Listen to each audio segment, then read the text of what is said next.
to the future of the global economy. Because Africa has something the world desperately needs: the youngest population on Earth, some of the world's most important natural resources, a rapidly growing technology ecosystem, and a generation of entrepreneurs ready to build. The question is no longer whether Africa will matter. The question is, how much will Africa shape the future of the world?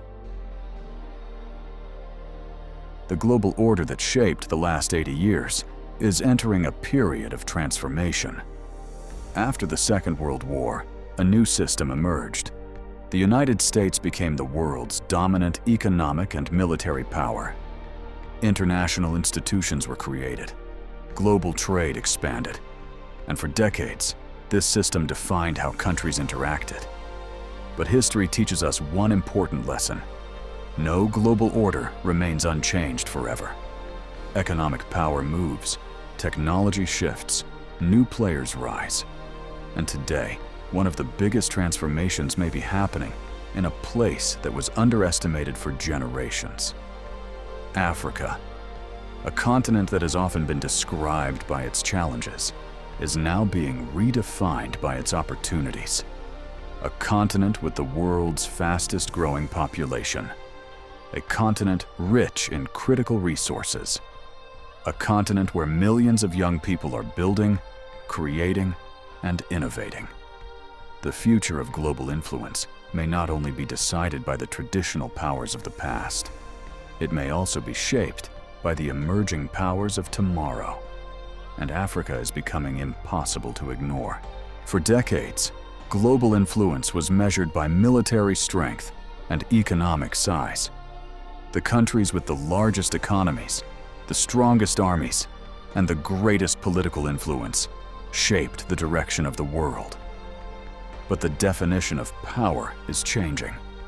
Today, influence is created through technology, through data, through innovation, through control of critical resources, and through the ability to build industries that define the future. The United States remains one of the world's most powerful nations. Its financial system, technology companies, military capability, and global alliances continue to give it enormous influence. But the world around it is changing. China has transformed from a developing economy into a global manufacturing and technology giant. India is emerging as one of the world's largest markets and fastest growing economies.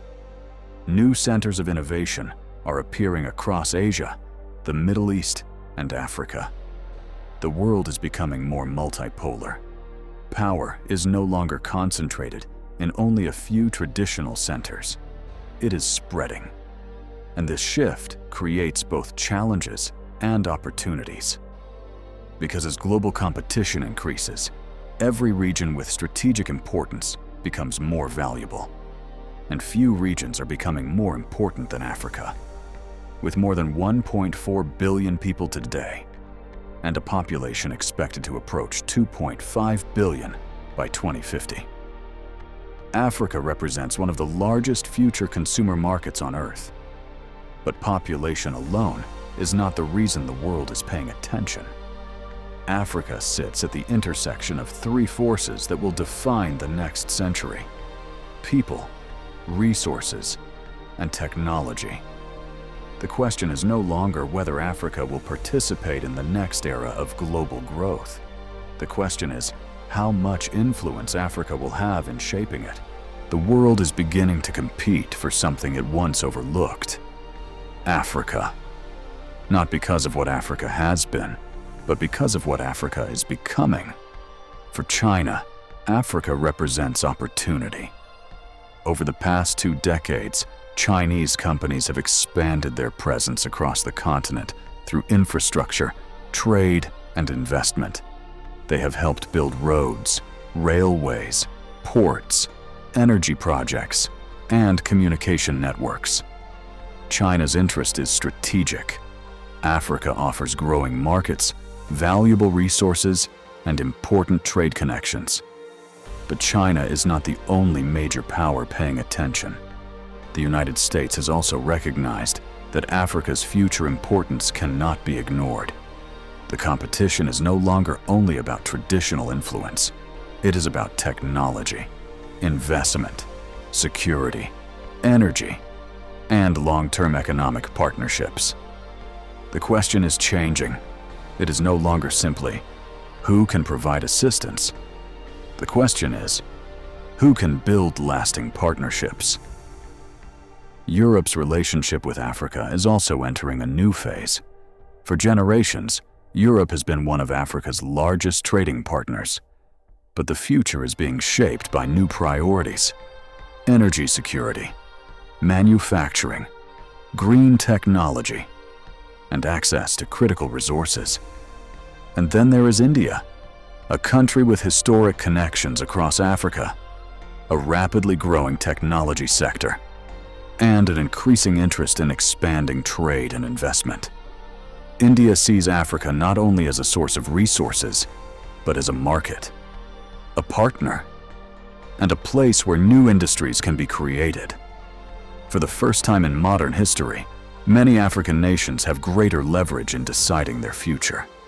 They are no longer only asking, who will help us? They are increasingly asking, who will build with us? The competition for Africa has begun, and this time, Africa has a seat at the table. But there is another reason Africa has become strategically important.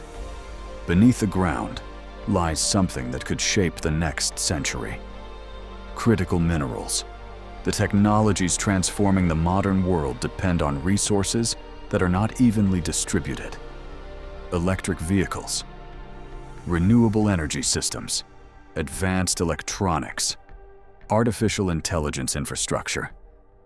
All of these require materials that exist in limited supply. The future is not only being built in laboratories and technology companies, it is also being shaped deep beneath the Earth's surface. The Democratic Republic of Congo is home to some of the world's largest cobalt reserves. Zimbabwe and other African nations possess significant lithium resources. Across the continent, countries hold minerals that are becoming essential to the global technology race. But this is not only a story about what Africa has.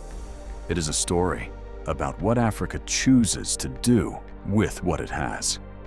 For decades, many African countries have exported raw materials and imported finished products. The real opportunity lies in moving higher up the value chain, processing resources locally, building industries, developing technology, creating jobs, and turning natural wealth into long-term economic power. The world is entering a new industrial era, an era powered not only by oil, but by batteries, artificial intelligence, renewable energy, and advanced manufacturing. The countries that control these supply chains will have enormous influence. But the biggest question facing Africa is not, how much can we extract? The bigger question is, how much value can we create?